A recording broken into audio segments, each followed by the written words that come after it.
Francon Valley, peaceful and tranquil in the early dawn of a March day. This belies its turbulent history, and yet everything about this landscape, from the bare summits to the glacial valley, is a record of a past millions of years ago. But you might need an expert to point it out to you.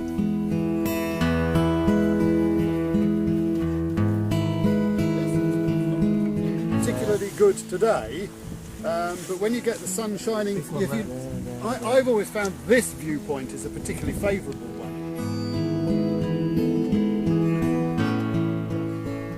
The rock forming the core of these mountains is rhyolite, a magma that emerged from volcanic vents and was rapidly cooled. The overlying sediments were coarse sandstones and mudstones of Cambrian and Ordovician age. Features such as trace fossils in the rock enable both accurate dating of events and interpretation of what happened here 450 million years ago, when this part of Wales was an arc of islands in a cold ocean which was gradually disappearing as it was subducted beneath the continental plate. The story is both beautiful and eloquent, but it is a jigsaw which must be painstakingly assembled from disparate clues in a landscape which has been subjected to much change in the intervening aeons. It stimulates the imagination, trying to picture this ancient world with its archipelagos of bubbling volcanoes and its seas full of strange creatures. And to give this ancient panorama life, there are places in the world to see these processes at work.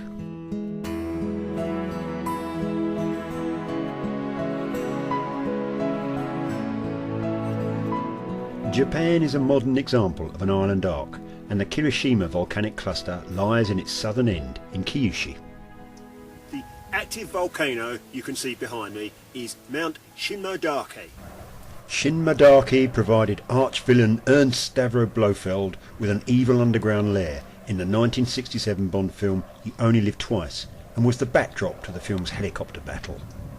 It erupted in 2011, engulfing the emerald lake that formed in its crater, and nowadays the only helicopters are pleasure flights over the ominous quiescent cone. Japan's intense volcanicity is the result of the Pacific Ocean plate sliding beneath the continental Eurasian plate, on which lie neighbouring Korea and China. Japan is pushed up by this process like rucks in a carpet. This is analogous to the subduction process that created the mountains of Snowdonia during the Caledonian orogeny, closing the Iapetus Ocean and bringing Scotland into the same geographic region as England and Wales.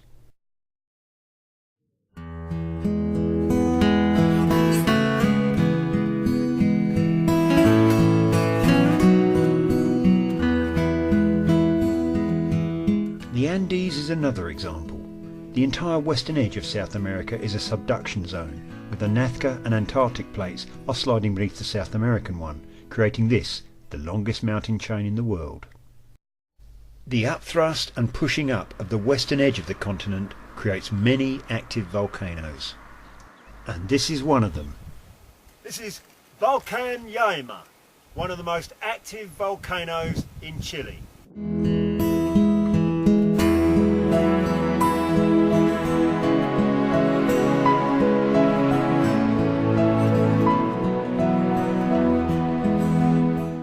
These volcanoes are not dormant, merely quiescent.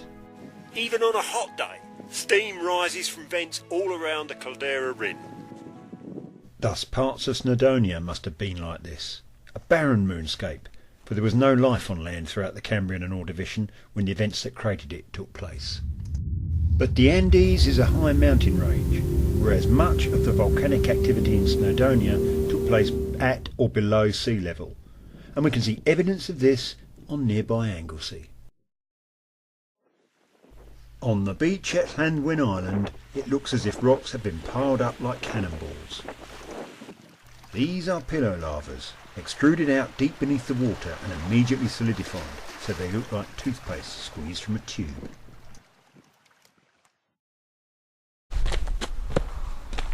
And in the pastel-coloured lunar landscape of nearby Paris Mountain, the cores of black smokers, deep-sea thermal vents that spewed chemical-rich gases into the ocean at great depth can still be determined amongst the rubble of derelict mining activity.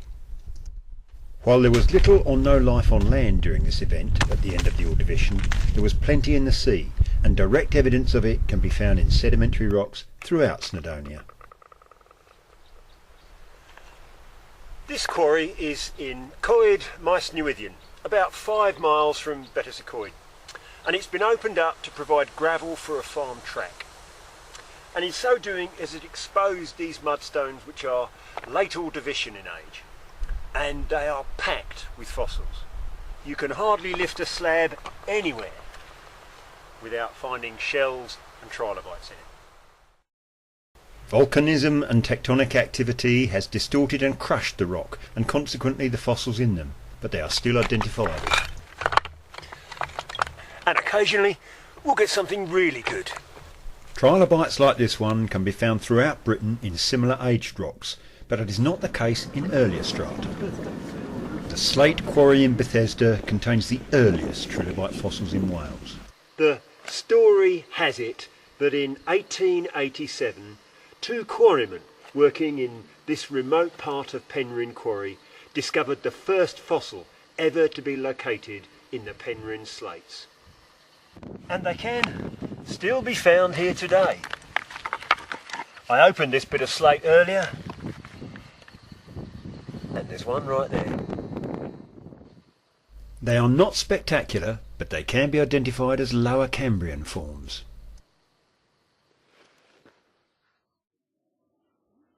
Although fossils have been known from here since Victorian times, and the organic nature of reduction spots has been proposed, a detailed inventory of the extent of this fauna is yet to be compiled.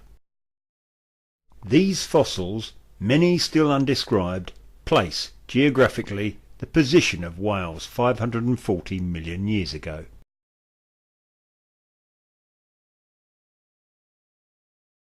"6,000 miles away in Newfoundland there are also rocks of Lower Cambrian age.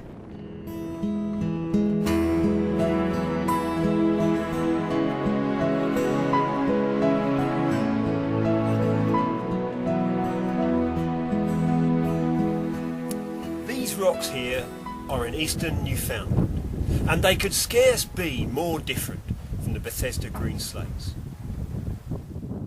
And yet these are the same forms as occur in the Llanberis slates in Snowdonia.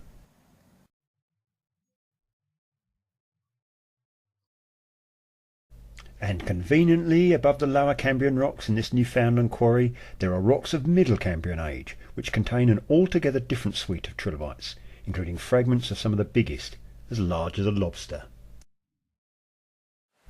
Conversely, in the Malvac Valley in Snowdonia, Middle Cambrian rocks outcrop along the riverbank at Tivin Gladys in Coed y Brenin. And in these dark mudstones, exposed where a tree has toppled over, the same suite of trilobites can be found. And it too contains the giant Paradoxides, considered to be Wales' national fossil.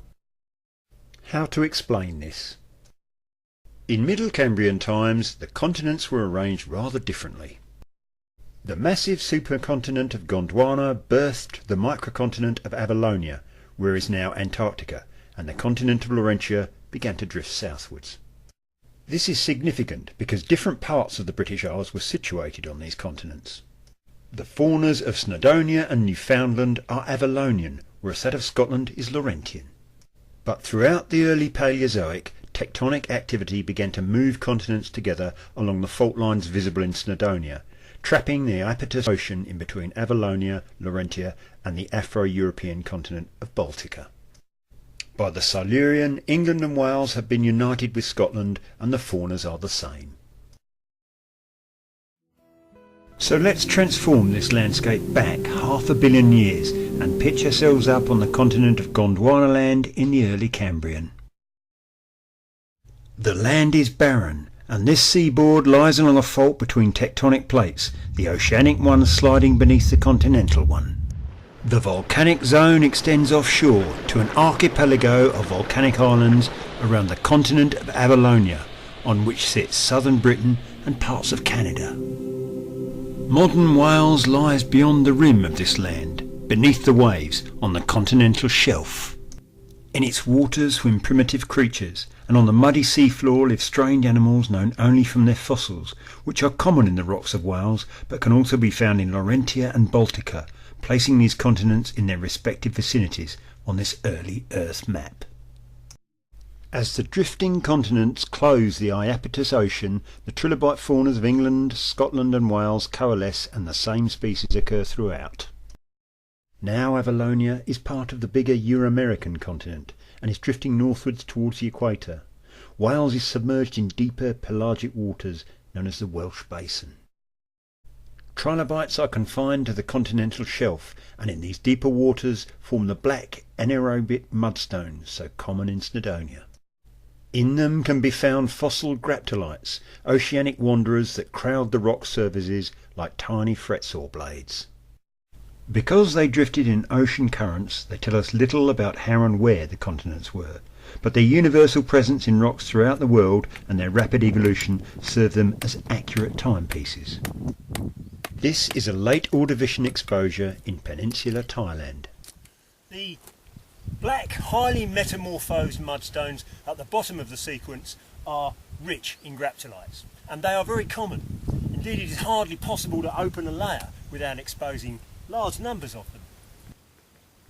These are the same forms that can be found in Snowdonia, so we can be sure of the age and that at least the oceanic conditions were not so different. These are graptolites from the Ash Gill, the late Ordovician. By the Silurian, Wales had drifted near to the equator. The Welsh borders were fringed with coral reef, but Snowdonia was deep beneath the ocean and accumulated great depths of uniform mudstones, packed with graptolites. We pass into the age of fishes, the Devonian, and we know that Snowdonia is now desert and therefore still drifting near the equator, and that elsewhere life is beginning to colonise the land. As Snowdonia passes into the coal measures of Carboniferous times, Snowdonia is somewhere in a tropical archipelago, with islands scattered in a jewelled tropical sea dominated by coral reef. It is these reefs that form the limestone cliffs of the Great Orme and North Anglesey, and pieces of corals and tropical shells can be picked up on the pebbly beaches around the coast. What happens to Snowdonia after that is unclear, because there are no rocks to tell that story. We can only infer its spatial journey around the globe and its temporal one through time by surrounding strata. The red rocks of northeast Wales and Cheshire suggest it was sub-equatorial during the Permian, when Snowdonia formed part of the supercontinent Pangaea and much of the world was desert. This is the time of the dragon, and dinosaur tracks occur wherever deltaic sediments are exposed, most famously at Penarth in South Wales. This part of the story is not told in the rocks of Snowdonia. They are much older than that, and whether these rocks were there at all and have weathered away, we cannot tell. But at this time, the rest of the British Isles, including South Wales, was tropical, and here be monsters.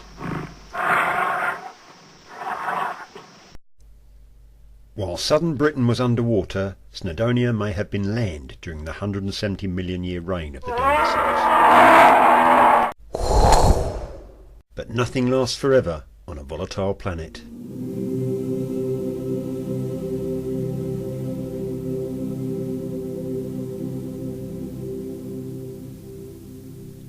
And it is through the age of mammals that the evidence of Snowdonia's voyage through time and space reappears. Ironically, it is the glaciers that scoured off the previous evidence, yet leave their own imprint, and tell us that, in geological terms, we have arrived in the present day. And eventually we reach the current hiatus. Now, today, a spring day in 2018, and the Snowdonia we know.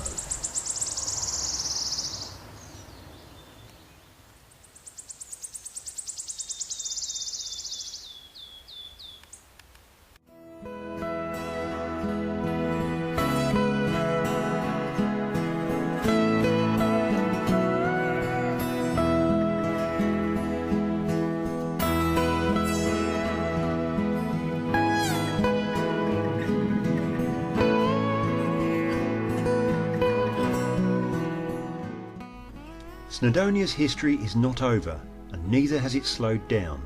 This is just another stage of the epic journey of this mountain range and the plate on which it sits.